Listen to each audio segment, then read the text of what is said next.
제목이 없는 죄수라는 제목을 가지고 함께 상고하도록 하겠습니다.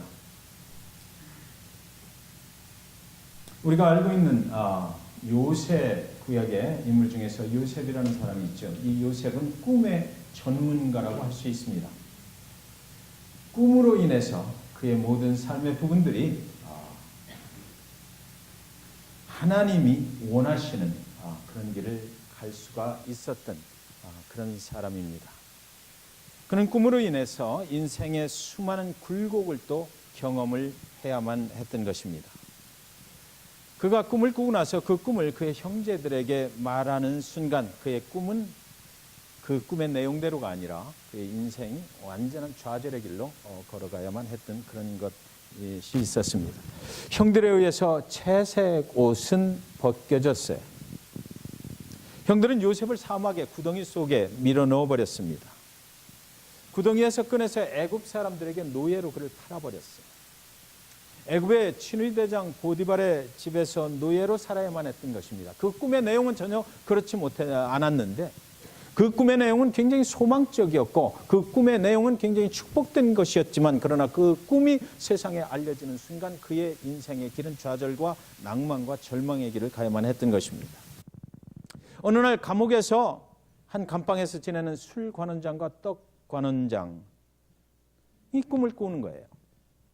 그 주변에 있는 사람들이 또 꿈을 꾸기 시작합니다. 꿈풀이 전문가에게 꿈 해몽을 해달라는 의뢰가 들어왔죠. 해석해 주었는데 정말 기가 막히게 그 맞아떨어지는 것입니다. 그는 그래서 그 감방 안에서 꿈 해몽 전문가로 인정을 받게 됐을 것입니다. 그러나 그가 감방에 있는 그 고난의 세월들은 전혀 바뀌질 않았어요. 그는 그냥 감방 속에 있는 죄수의 모습인 것입니다. 여전히 하늘이 보이지 않는 그 감옥 속의 인생을 살아가야만 했던 것이에요. 떡 관원장은 죽고 이제 술 관원장은 복직이 되었어요. 그가 복직이 돼서 나갈 때 나를 좀 빼내달라고, 나는 죄가 없는 죄수라고 나가는 즉시 나를 좀 구해달라고 그렇게 말을 했지만 이 복직이 되어서 나간 술 관원장은 그 요셉을 까맣게 잊어버리고 말았던 것이에요. 그는 그냥 요셉은 감옥 속에 계속해서 있어야만 됐습니다. 아마 요셉은 그대로라면 그 감옥 속에서 평생을 고생을 하면서 살아가게 됐을지도 모르겠어요. 그러던 어느 날 바로가 꿈을 꾸게 되는 거죠. 왕이 꿈을 꿨어요. 근데 그 신하들 중에 또 아주 박식한 사람들 중에 그 바로 왕이 꾼 꿈을 해석할 사람이 아무도 없었던 것입니다.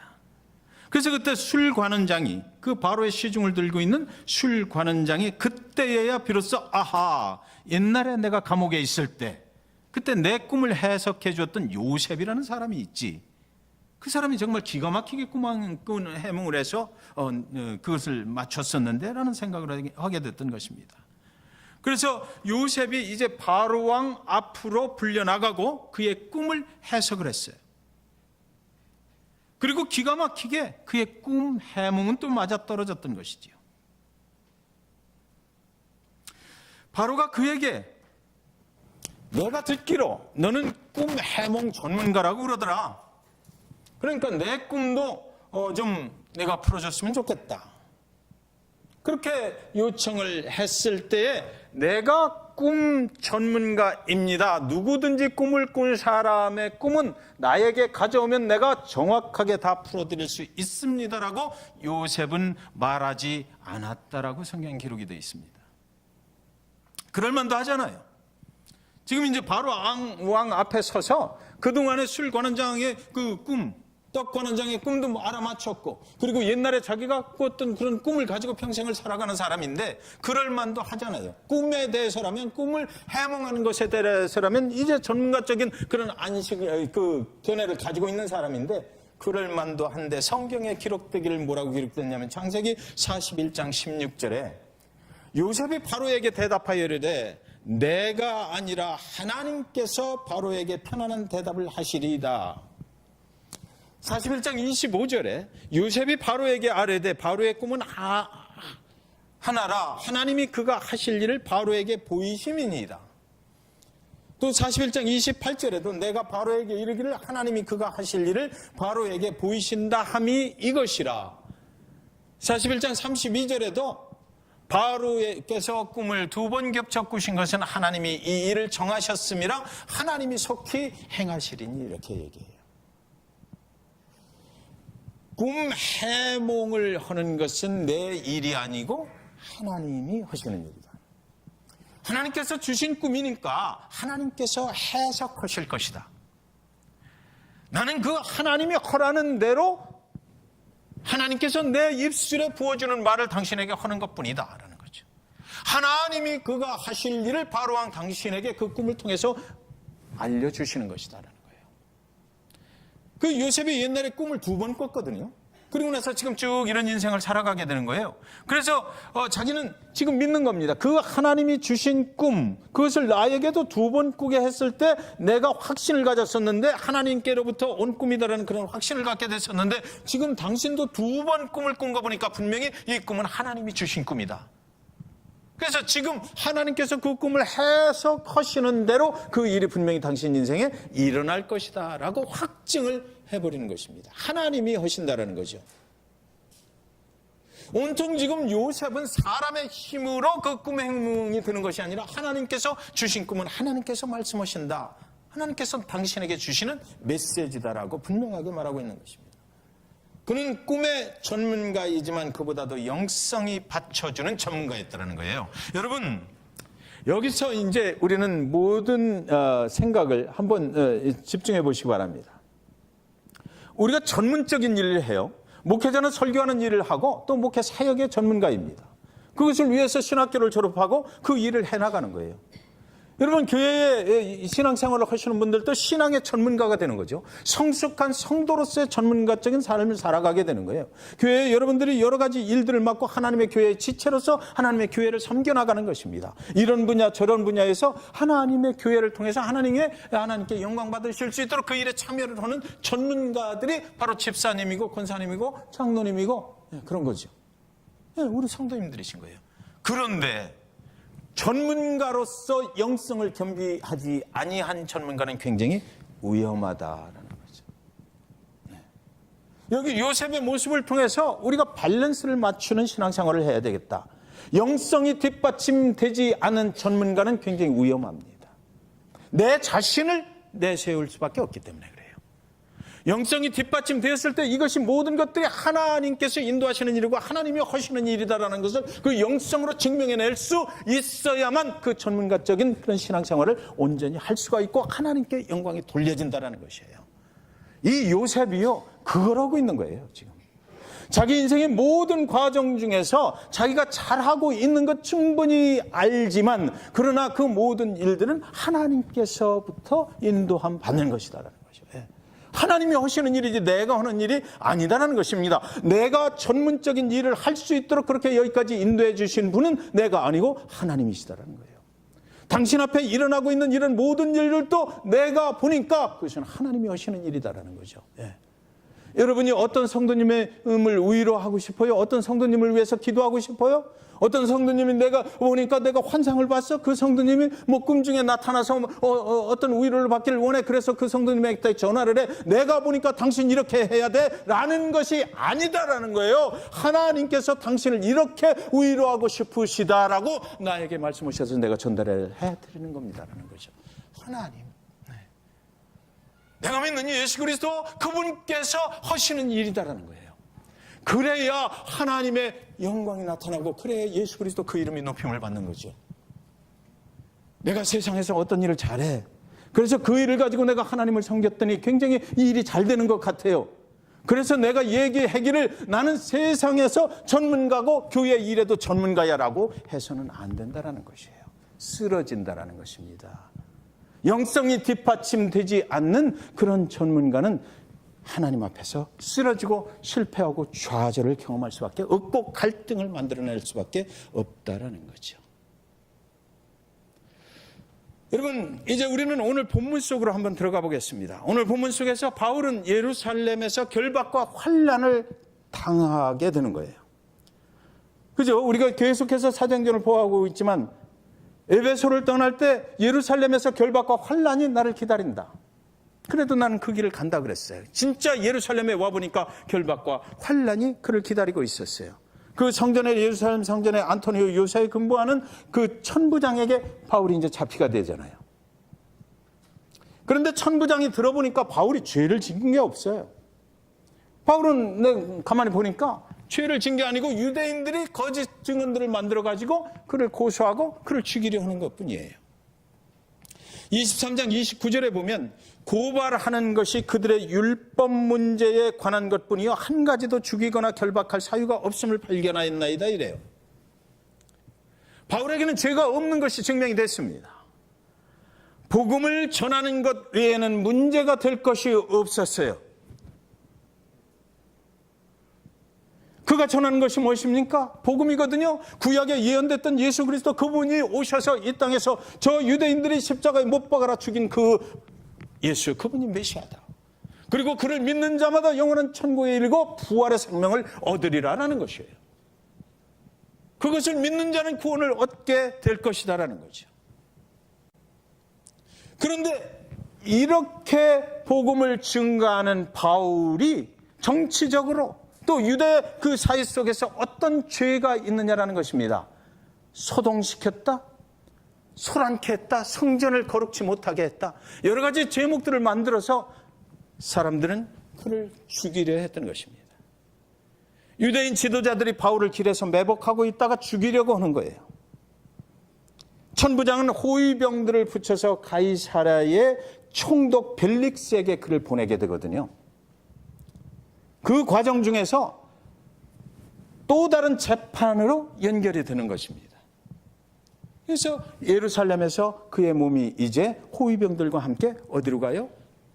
가이사랴, 로마 관원들이 있는 행정도시 가이사랴로 옮겨가게 됐던 거예요. 바울을 그냥 풀어주지 않고 총독에게 보냈습니다. 저와 여러분이 예루살렘에서 그 안토니오 요새를 총괄하고 있는, 성전에서 일어나는 일, 예루살렘에서 유대인들이 하는 모든 일을 재판할 수 있는 권한을 가지고 있는 천부장이었다면, 내가 보니까 저 바울이 전혀 죄가 없어, 더 이상 재판을 할 그런 이유가 없는 거예요. 그랬을 때 나는 얼마든지 바울을 풀어줄 수 있잖아요.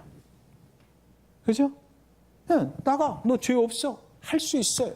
그런데 천부장은 그렇게 하지 않았다라고 성경에 기록이 돼 있고, 성경의 기록은 하나님의 역사의 기록인데, 천부장은 이 바울을 가이사랴에 있는 총독 벨릭스에게 인수인계를 했다라고 돼 있는 것입니다. 죄가 없지만 재판은 계속되고 있었다라는 거죠. 총독 벨릭스 앞에서 대제사장과 유대의 종교 지도자들이 어떻게든지 바울을 사형에 처하게 만들려고 바울을 또 고발을 하고 유명한 변호사를 삽니다. 벨릭스도 바울의 변명을 들어보니까 바울에게 죄가 있는 것 같지 않았다라는 거예요. 그는 죄가 없었습니다. 그러나 벨릭스도 바울을 풀어주질 않는 겁니다. 풀어주질 않아요. 죄가 없으면 풀어줘야죠. 그렇죠? 죄 없는 자를 붙잡고 있는 것이 더 나쁜 사람 아닙니까? 풀어주지 않았어요. 이유는 두 가지. 총독 벨릭스는 유대인들의 환심을 사기를 원했기 때문이에요. 첫 번째 이유는 그거예요. 자기가 유대인들을 통치하는데 유대인들이 지금 바울 하나를 놓고 바울을 죽이라 하니까. 그래서 그 유대인들의 환심을 사서 자기가 정치를 잘하면, 통치를 잘 하려고 유대인 편을 들어주는 거죠. 유대인들 종교 지도자들의 편을 들어주는 것입니다. 두 번째는 바울이 마게도냐, 총독 벨릭스가 그 뒷이야기를 들어보면 굉장히 나쁜 사람입니다. 아주 포악한 사람이었다고 그래요. 돈을 밝혔어요. 바울이 마게도냐에서 구제 헌금을 가져와서 예루살렘 교회에 전달을 했다라고 총독 벨릭스 앞에서 얘기하거든요. 나는 마게도냐 교회들한테, 이방 교회들한테 구제 헌금을, 예루살렘에 가뭄이 들었다는 얘기를 듣고 예루살렘에 줄 구제 헌금을 걷어와서 내가 그리고 그것을 예루살렘 교회 야고보 목사에게 전달을 했다, 이렇게 얘기를 해요. 그러니까 벨릭스가, 이 사람이 너 돈 가지고 온 거야? 그래서 이제 계속해서 그 뒤로 이 총독 벨릭스가 바울을 가둬놓고 가끔 불러내는 거죠. 불러내가지고 그 돈을 자기에게 좀 주고 나를 좀 풀어주시오라고 할 때를 기다렸던 거예요. 그런데 그런 일은 일어나지 않았습니다. 24장 27절에 그렇게 있다가 이태가 지난 후 보르기오 베스도가 벨릭스의 소임을 이어받으니 벨릭스가 유대인의 마음을 얻고자 하여 바울을 구류하여 두니라. 그런데 그동안에 총독 벨릭스의 자리가 바뀌는 겁니다. 로마에서 총독 벨릭스를 데려가고 그리고 나서 새로운 총독을 새롭게 부임을 했는데 그의 이름이 베스도였어요. 이 베스도는 가이사랴에 와서 2년 동안을 또 통치를 하게 됩니다. 그래서 새로운 총독 베스도가 이제 유대의 총독으로 이제 부임을 했던 거죠. 그래서 그때 보니까 25장 1절에 베스도가 부임한 지 3일 후에 가이사랴에서 예루살렘으로 올라가는 이렇게 되어 있습니다. 여러분 대개의 경우는 내가 새로운 총독으로 부임을 했어. 그리고 내가 치리를 해야 될 백성들이 저기 예루살렘에 살고 있어요. 그러면 예루살렘에 살고 있는 유대 종교자들, 지도자들이 유대인의 지도자들이 거기로 가이사랴로 와야 되잖아요. 그래서 와서 인사도 하고 총독 새로 오신 총독님 축하드립니다. 잘 오셨습니다. 이렇게 인사를 해야 되는데 이게 거꾸로 되는 겁니다. 지금. 로마의 총독 새로 부임한 베스도가 이제 어디로 가요? 예루살렘으로 내려가는 거예요. 예루살렘으로 가는 거예요. 거기 가서 유대 종교 지도자들한테 내가 새로 온 총독입니다라고 인사를 드리고 있는 거예요. 지금. 그러니까 이게 굉장히 잘못되어 있죠. 그러니까 총독으로서 부임을 하게 되면 유대인들의 그 탄탄한 전통적인 그 사이 속으로 뚫고 들어가기가 그만큼 어려웠다라는 거고 그들의 환심을 사지 않고는 정치를 하기가 정말 어려운 그런 사이였다라는 거죠. 유대인들이 지독했다라는 것입니다.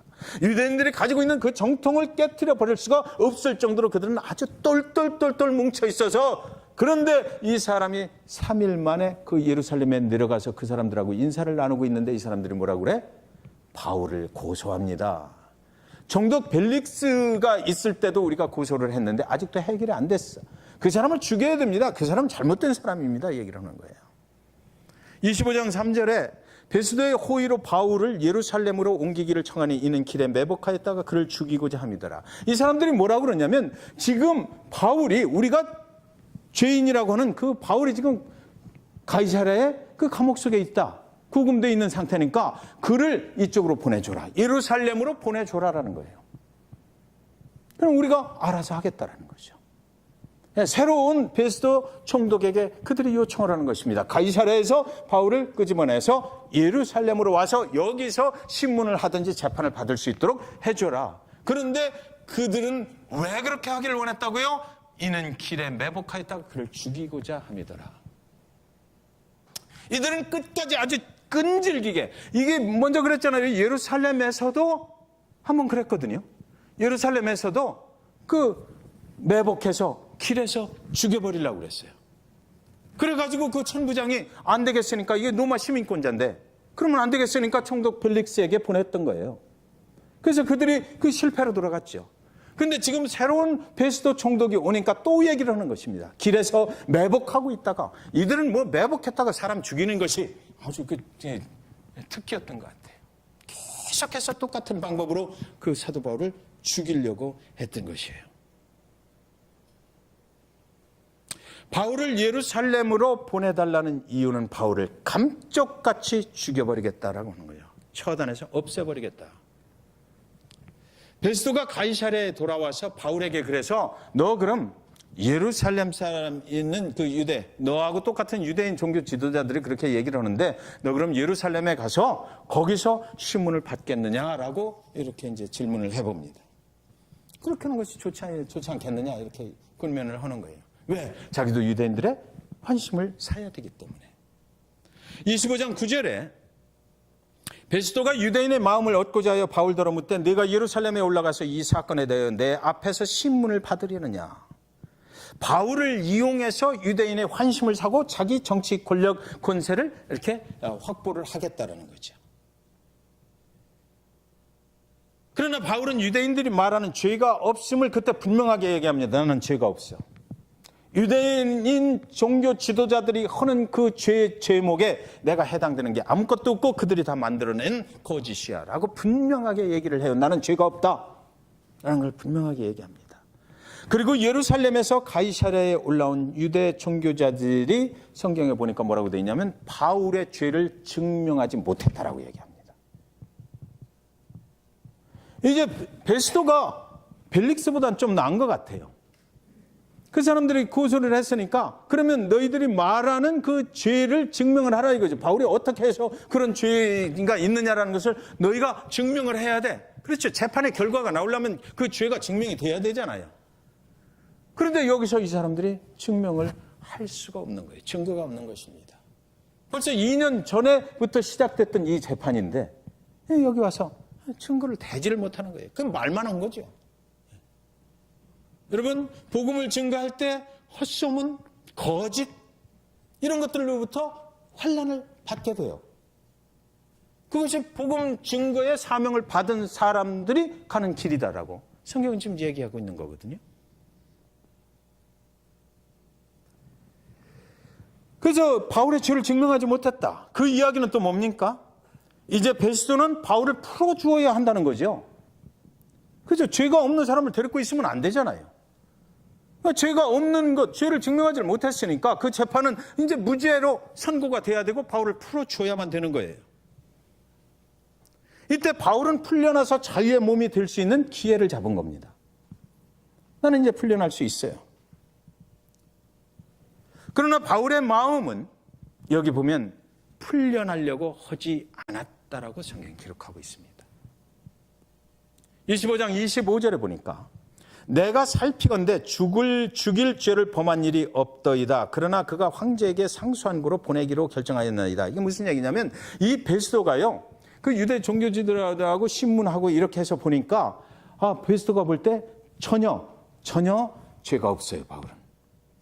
그랬는데 그때 바울이 뭐라고 그러냐면 내가 로마 시민권자인데 억울하게 내가 여기까지 이렇게 신문을 당하고 있었다. 내 억울함을 풀어주세요. 나는 로마 시민권자로서 그 권리를 가지고 있습니다. 나는 여기서 재판에 결정나는 걸 원하는 것이 아니라 내가 로마의 네로, 그때 당시에 네로 황제였습니다. 네로 황제가 아주 초기 3년 동안은 굉장히 평정을 유지했던 그런 사람이라고 그래요. 그때라고 그럽니다. 그래서 내가 로마에 있는 네로 황제 앞에 가서 내 억울함을 하소연을 하고 거기서 재판의 결과를 내가 받겠습니다. 나는 로마의 황제 앞에 상소를 합니다. 항소는 재판이 일단 끝난 다음에 다시 재판을 해주세요 하는 거고 이때 당시에는 이 상소라는 말이 있는데 상소는 재판 전에 재판의 결과가 나오기 전에 나는 누구한테 로마의 네로 황제 앞에서 내가 재판을 받겠습니다. 이것을 해놓은 거예요. 그러니까 바울이 자기가 로마 시민권자라는 것을 그 권리를 딱 그 유지를 하고 그렇게 권리를 찾겠다 이렇게 한 거죠. 그러니까 베스도가 어떻게 할 수가 없는 거예요. 이건 로마 시민권자의 권리입니다. 베스도가 그를 풀어줄 수가 없는 겁니다. 이제 죄가 없는 줄 알지만 풀어줄 수가 없어요. 로마 시민권자들이 억울함을 당했을 때 이런 방법들을 주로 썼다고 그럽니다. 저와 여러분이 죄도 없이 감옥에 들어가 있는데 무죄로 인해서 풀려날 기회가 생겼다. 이제 베스도가 풀어줄 수 있거든요. 그랬을 때 저와 여러분은 어떤 길을 택할까요? 내가 그동안 무죄로 해서 이렇게 억울함을 당했다. 그럼 일단 나가고 그 다음에 그 억울함을 또 풀 수 있는 길이 있겠지 이렇게 하지 않겠습니까? 그런데 바울은 그걸 원하지 않았어요. 내가 여기 계속 있겠다. 나를 로마로 보내줘라. 로마로 보내줘라. 이렇게 했던 거예요. 그러나 여러분, 바울은 죄가 없습니다. 그런데 죄가 없는데 계속해서 죄인 취급을 받기를 원했어요. 로마로 가게 되는 것, 그것을 원했던 것이에요. 천부장이 여러분, 죄 없는 바울을 풀어주었으면 어떻게 되었을까요? 전부장이 예루살렘에서 저 바울은 죄가 없는 것을 알았잖아요. 그랬을 때 그냥 풀어주었으면 바울은 어떻게 됐을까요? 제 설교 여지껏 엉뚱한 생각들 하고 계십니다. 그때 당시에 천부장이 왜 총독 벨릭스에게 이 사람을 보냈어요? 호위병을 붙여가지고? 매복자들이 있었잖아요. 길에서 바울을 찔러 죽여버리려고 하는 그 사람들이 있었어요. 그래서 천부장이 총독 벨릭스에게 바울을 보내주었기 때문에 바울은 살아난 거예요. 그죠? 거기서 풀려났으면 그 사람들한테 죽었을 겁니다. 40명의 매복된 사람들이 그 바울을 죽이려고 노리고 있었거든요. 우연하게 총독 펠릭스에게 가게 됐지만 사실은 이런 일로 인해서 바울은 그 생명을 유지할 수가 있었고 보호함을 받을 수가 있었다는 거죠. 여러분, 총독 펠릭스가 죄 없는 바울을 풀어주었으면 어떻게 됐을까요? 고함치는 유대인들에게 죽임을 당했을 거예요. 그죠? 여러분, 총독 베스도가 예루살렘에 가서 재판을 하자라고 유대인 종교자들이 그렇게 말했을 때 바울을 예루살렘으로 얼마든지 보낼 수 있는 권한을 가지고 있잖아요. 보내버렸으면 어떻게 됐을까요? 답은 똑같아요. 죽는 거예요. 길 옆에 매복하고 있던 유대인들에게 죽임을 당하였다라는 거죠. 그럴 수밖에 없었다.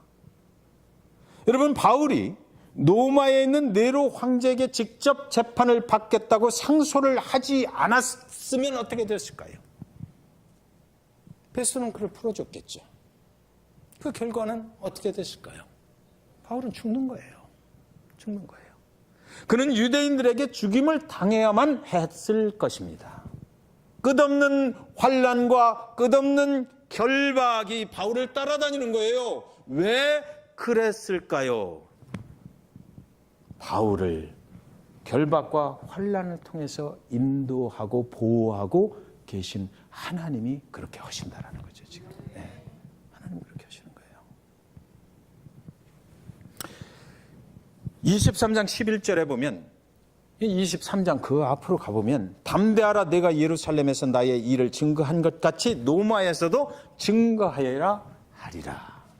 이게 주의 성령께서 예루살렘으로 들어가기 전에 바울에게 한 이야기거든요. 네가 가야 할 곳은 로마야. 그러니까 담대하라, 결박과 환난이 너를 기다리고 있지만 그러나 거기서 기죽지 말라 이거죠. 그것이 내가 가야 할 길이고 내가 너를 내 인생에 계획해 놓은 일이다. 거기까지 가야 된다라는 거예요. 그러니까 거기까지 가기 전에는 너는 절대로 죽지 아니할 것이다라는 것입니다. 내가 가는 길에 그런 일들이 있을 것이다라고 이야기를 해줬고 그 상황을 받아들일 때 그냥 인간이 만들어낸 상황이 아니라 너를 인도하고 있는 하나님이 계획하신 일이라고 받아들여라라는 것입니다. 그래서 지금 그런 일이 계속해서 벌어지고 있다는 거죠. 그는 죄가 없다고 풀려났다면 그는 로마로 갈 수가 없었을 거예요. 유대인들이 죽였을 것이니까. 그는 계속 갇혀 있어야 로마로 가게 되는 것입니다. 지금 우리의 눈에 보기에는 바울이 겪고 있는 모든 상황들이 이해하기가 어려워요. 왜 꼭 그렇게 해서만 가야 되나? 그러나 하나님이 보실 때는 그 길이 최선의 길인 거예요. 하나님이 보실 때는 가장 빨리 하나님이 원하시는 목적지로 바울을 인도해 갈 수 있는 방법은 그 방법밖에 없어요. 그것이 지금 현재는 좀 힘들고 어렵지만 그러나 하나님 보실 때는 하나님의 사명자에게 하나님의 뜻을 이루어가는 길은 그 길이 지금 현재로서는 최선의 방법이었다라는 것입니다. 요셉을 노예에서 감옥 속에서 애굽의 국무총리로 인도하셨던 하나님, 그 하나님께서 이제 바울의 인생을 환난과 결박을 통해서 하나님의 복음을 유럽에까지 완전하게 증거할 수 있는 길을 터주는 그 노마로 가게 만들어 버리고 계시다라는 것이죠.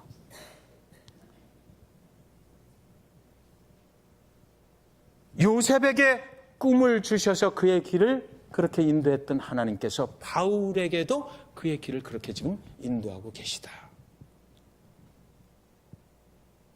그것이 하나님 보시기에 최선의 길이었다라고 성경은 지금 말하고 있는 것입니다. 이런 결박과 환난이 하나님께서 바울을 보호하시는 방법이었다는 거죠. 죽음으로부터 보호를 해줄 수 있는 유일한 방법은 바로 이 결박과 환난, 죄수의 몸으로 노마까지 가게 만들어버리는 거예요. 죄 없는 죄수가 된 것은 하나님이 그를 로마로 인도하시는 작전이었다라는 것입니다. 하나님의 전략이었다라는 것이에요. 그래서 바울은 이미 그것을 알았어요. 에베소를 떠날 때 알았어요. 결박과 환난이 너를 기다린다. 사람들이 가지 말라고 그럽니다. 그러나 내가 가야 할 곳은 나는 노마를 보아야 하리라. 그냥 그걸 알고 그 길을 가는 겁니다. 여러분, 프로골퍼 최경주 씨 아시죠? 이 사람이 그 PGA 투어에서 유일한 처음으로 PGA 투어에 이렇게 됐을 때 한국 사람이 한 사람밖에 없으니까 그때 굉장히 답답했다라고 그래요. 외로웠고 영어도 잘 안 되고 이야기할 사람이 없었다라고 합니다. 그래서 힘을 다해서 연습을 해야 되고 이러는 과정 중에 그가 오직 그의 고백을 들어보면 그가 오직 이야기를 자연스럽게 자기하고 할 수 있는 사람은 하나님 한 분뿐이었다 얘기예요. 하나님 한 분뿐이었대요.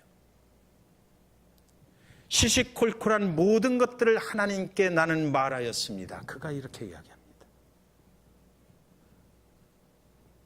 그리고 그가 또 이렇게 얘기해요. 골프는 내가 치지만 준비하는 모든 과정 내내 하나님이 함께 하셨다.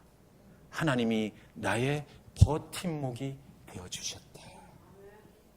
사랑하는 여러분, 오늘 우리 중에 이해할 수 없는 그런 상황을 만나고 계신 분 계십니까? 나는 잘못한 것이 아무것도 없는데 나는 최선을 다해서 삶을 살아온 것 뿐인데 왜 나에게 이런 일이 일어나고 있는 거야? 라고 질문하고 싶으신 분 혹시 계세요? 왜 나에게는 아무 잘못도 없고 나는 최선을 다해서 나의 삶을 살아온 것 뿐인데 왜 이렇게 힘들고 왜 이렇게 어렵고 왜 이렇게 어렵고 소통이 되지 않는가? 그렇다면 여러분, 오늘 이 말씀을 꼭 기억하셨으면 좋겠습니다. 이유 없고 근거 없이 당하는 결박과 환난을 통해서 오히려 하나님께서 우리를 보호하고 계시다라는 것, 그것을 꼭 믿으셨으면 좋겠어요. 우리 중에 어떤 성도님들은 아마 지금 그런 고난의 길을 가고 계신 분도 분명히 계실 것이라고 저는 생각합니다.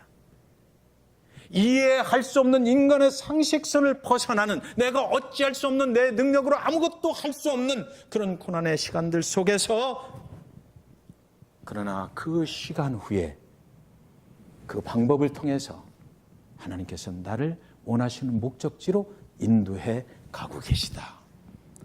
지금 현재로서 나는 이해할 수 없지만 그러나 하나님 보시기에 나를 향하신 하나님의 뜻과 계획 속에서 하나님 보시기에 그것은 하나님이 원하시는 축복의 길로 가게 만들기 위한 최선의 방법이라고 하나님이 생각하고 계시다라는 거예요.